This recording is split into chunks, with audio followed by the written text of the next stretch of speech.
Habis final di tengah sawah dia Pak Kabir, tetapi masih banyak di rumahnya petani masing-masing. Simpan ya? Ini ya masih banyak karena masih mereka menunggu harga. Nah, tidak semua petani punya kartu.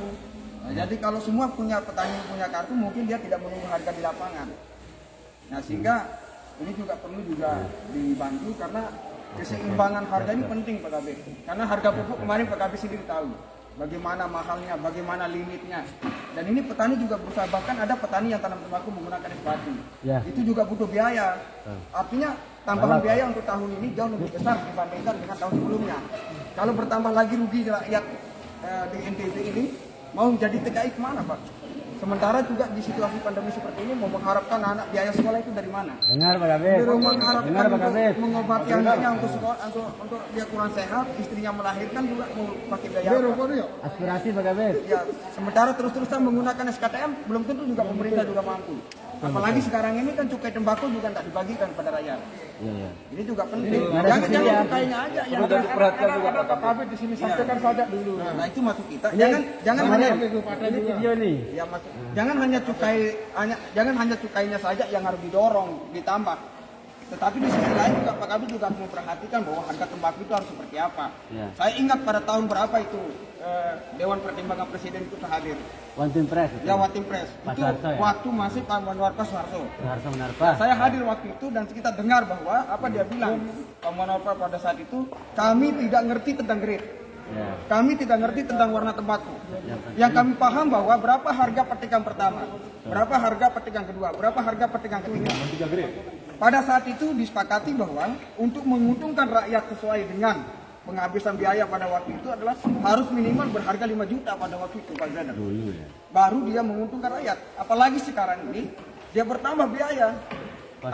Lagi berkurang harga kan susah juga. Ini kan masukan kepada untuk kita semua, tapi di sisi lain juga ini masukan saja. Ini dua kabit loh ya. Ini masukan saja. Tetapi di sisi lain juga IKP juga memberikan solusi terbaik untuk daerah. Kenapa saya katakan demikian? IKP ini baru berdiri 3 tahun Pak. 3 tahun. Saya ingat betul dari awal saya mengikuti.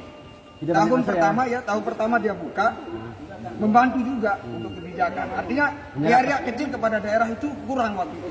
Menyerap banyak berarti ya? Menyerap banyak. Tahun kedua dia nutup, dia tidak buka. Di situ baru ramai lihat sampai ada yang bakar tembakau di gedung DPR, yang fotonya masih kelihatan. Sampai masih dibakar. Terus baru sekarang ini juga buka. Nah, buka sekarang ini juga di area kecil itu juga berkurang. Kalaupun ada yang bersuara itu sekedar masukan kepada pemerintah daerah. Paling tidak di sini bahwa ada kepahaman kita. Dan ini juga video hari ini juga Bapak turunnya akan kami share ke pusat. Jangan sampai bahwa Pak Kabir kan selalu beralasan bahwa kami tidak punya hak untuk mengintervensi. Tidak punya hak untuk mengintervensi perusahaan. Kalau menurut saya, di dalam surat rekomendasi itu Pak, kita punya alasan di situ untuk mengintervensi. Bukan kita tidak punya alasan. Tapi janganlah 1-2 perusahaan yang kita intervensi. Masih banyak perusahaan yang harus didorong. Betul. Kayak IKP ini sudah banyak dia beli. Bagaimana dengan perusahaan yang lain? Main rame ya IKP ya? Kan begitu. Ini di IKP itu tahu petaninya. Pak Kabir ini kan tahu datangnya cuma siang. Coba datang malam Pak. Dari jam maghrib sudah tidur, mereka tunggu nomor saja sudah tidur di pinggir jalan. Luar biasa IKP. Ayo Iwan. Sudah tidur. Ya. Setelah dia dapat nomor, benar enggak dia akan digiris siang? Belum tentu dia digiris siang karena saking banyak. Begitu digirit, kadang rugi, kadang muhrim pelaku. Tapi soal rugi dan untung itu adalah sebuah resiko. Jual beli ya. Usaha jual beli. Tapi paling tidak di sini di dalam poin keempat itu Pak Kabir ingat dalam surat rekomendasi itu kesepakatan harga itu saya masih ingat, surat itu masih ada di rumah saya saat simpan. Wih mantap, dokumentasi. Ayo petani ngomong. Jadi marilah kita berpihak. Jadinya salah satu petani yang kita temui di Indo Pasturi yang bercurah kepada Pak Kabid Provinsi, Kabupaten ya, tim Pokja. Oh masuk kita ya? Tim Pokja. Tim serap informasi. Siap Pak. Kita saksikan aja. Jadinya kita ini Pak Murin dari tim Pokja, pemantau dan pengendali tembakau dari provinsi. Ya jadinya Nanti kalau memang kita perlu dan butuh sharing lagi, kita sharing lagi. Kita undang pribadi Pak Murim untuk bercerita tentang keluh kesahnya di perusahaan maupun di lapangannya. Siap Pak Murim ya?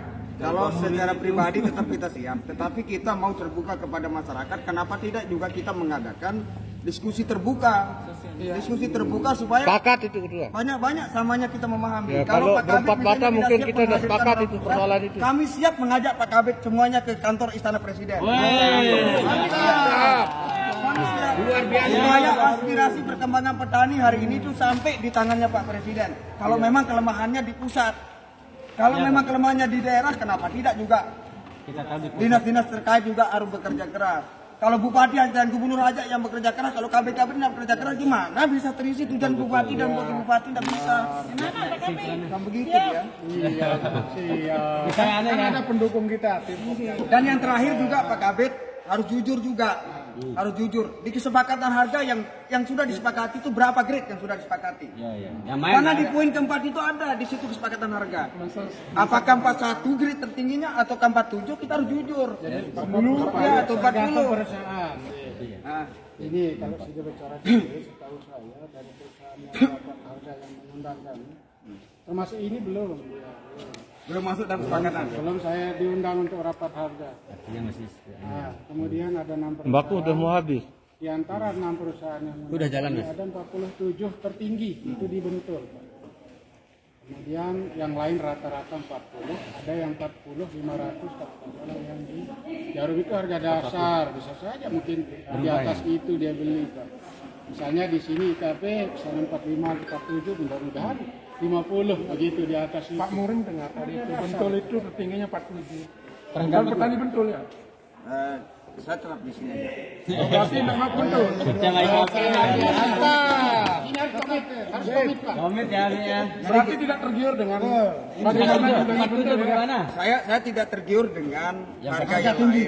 Karena setiap perusahaan juga punya prinsip dan punya teori tersendiri, punya teknis tersendiri. Yang kami bicarakan di sini posisi pemerintah dengan perusahaan. Itu saja. Dan yang kedua, posisi pemerintah dengan perusahaan, bahwa perusahaan itu hadir juga tak terlepas dengan ketergantungan dengan pemerintah. Tidak bisa juga perusahaan itu berdiri sendiri. Tentunya, maksud saya sebentar Pak Kabit. Maksudnya bahwa di sini tentu harus bisa saling mengisi antara pemerintah dengan perusahaan. Kalau pembuat perusahaan jalan sendiri ya kita rubah aja negara ini namanya negara perusahaan. Sip. Mantap. Gimana? Kalau saja begini deh, memang kalau berbicara dari segi pemerintah, kami itu berkepala dua sebenarnya. Kepala dua. Di satu sisi saya mengatakan kepala saya juga ada di perusahaan, kepala saya juga ada di petani, dalam hal ini sebagai mitra perusahaan. Iya. Perusahaan tanpa ada perusahaan petani rugi pocong ya, atau itu sebaliknya. Ada doang ya. Iya, tanpa ada petani, nonsen perusahaannya akan bisa begini tidak, yang itu tidak arah kemampuan negeri maka. Nah kalau dari segi petani saya ngomong, sekarang kalau di hujan aja itu saya ikat kepala, pusing saya. Bidangnya ya. Saya berharap mudah-mudahan selamatlah dulu. Walaupun awal-awalnya juga saya berkomentar memang pemerintah kami melarang memang tanam tembakau, tapi itu ada regulasinya Pak. Mungkin tinggal dua Pak. Mungkin tinggal dua yang terakhir. Tinggal dua. Ayo segera. Yang ini tinggal dua yang terakhir. Bahwa tadi Pak Kabit bilang kami belum diundang untuk rapat kesepakatan harga. Tembakau petani ini sudah habis di tengah sawah, Pak. Petani diundang sama perusahaannya. Perusahaan kan di sini. Kami sudah ngaku tadi. Kami aja belum diundang apalagi Ciden. Bukan perusahaan sebenarnya yang harus diundang, pemerintah yang mengundang perusahaan. Nah itu yang jadi anunya sekarang. Mengundang karena di situ punya ruang di surat rekomendasi itu Pak. Tanpa ada surat rekomendasi perusahaan tidak bisa mengurus izinnya. Kalau bicara undang perusahaan sudah kami laksanakan Pak. Semua perusahaan. Berarti itu saja pemerintahnya. Yang termasuk terakhir, yang sini.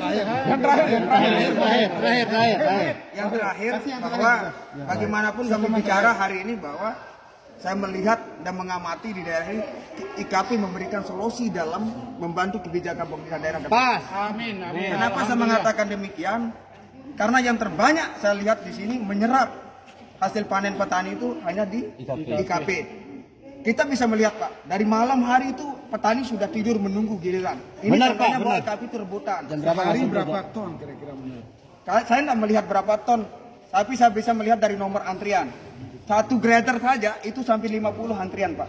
Saya hitung tadi malam itu saya hitung. Kalau per petani itu berapa dia punya satu petani berapa bal? Per petani kayak saya tadi bawa 23 bal. Itu sudah berapa ton itu? Bahkan bisa jadi juga yang lain lebih. Maksudnya ini kan ini Muhrim ini kan standby di sini Pak Rimya. Jadinya Bapak bawa berapa? Saya bawa 23. 23. Kalau dikalikan 50 sudah ketemu kan angkanya. Kira-kira ada enggak yang bawa lebih dari itu? Banyak. Bahkan satu petani dia bawa tiga kijang. Bahkan ada yang sampai 4 kijang. Sehingga perputaran nomor itu agak lama. Makanya antriannya lebih banyak di luar. Rebutan menunggu antrian. Nomor postingan truk dipakai itu berapa ton itu? Truk itu jadi kira bal ini. Tapi kalau yang pakai truk, kalau menurut saya maaf di Pak Kabit, itu bukan petani. Video angkat untuk ada petani ya. Saya lihat postingan Cida di belakangnya. Oh iya khusus Numpang foto itu. Numpang foto. Gimana itu? Numpang foto. Numpang foto atau sudah punya tuh truknya? Jadi saya tumpen mengikuti dan menikmati tembakau hari ini. Yang menikmati. Dalam rangka mengamati sebenarnya. Mengamati. Artinya kita tidak ingin menjadi petani hanya bisa bersepatu saja. Tetapi dia tidak tahu bagaimana perkembangan faktanya. Pak Kabit juga tidak mungkin semuanya tahu. Rakyatnya tidur malam hari kan tidak mungkin tahu. Bagaimana menunggu nomor saja, apalagi menunggu harga. Sepakat kita ya. Kan begitu dia. Mulai tahun ini Pak Muhrim itu menikmati. Ya. Kalau sebelumnya bukan menikmati. Kalau harga menikmati dalam bentuk mengamati maksudnya. Kalau soal harga, jujur aja 2 kali ngirim terakhir ini kami mengalami kerugian betul serius. Karena harga tembakau itu di lapangan itu 33 Pak, minimal itu ada 34, 35. Coba Bapak jadi pengusaha datang masuk ke Lombok Tengah ya. Kalau nawar 33 belum tentu bisa sama petani. Kalau saya berbicara di petani, kalau 33 di lapangan untung petani berarti. Artinya harganya itu terlalu tinggi kalau kita misalnya bawa ke perusahaan kita jual lebih tinggi harganya. Iya, lebih tinggi harganya di lapangan gitu maksud saya. Kalau kita posisi sebagai pembeli, pengusaha. Bukan kalau kita posisi sebagai pengepul, Pak. Kakak Dendo beli mahal lalu angka. Itu anunya kuncinya. Stabilkan harga pasaran. Bapak, Enggak ada ya. tidak maksud saya kalau kita tidak usah beli terlalu mahal. Coba, tidak ada petani yang mupuk pakai gunakan dari samping, tidak ada. Dendo udah beli ada untung itu aja beli yang nomor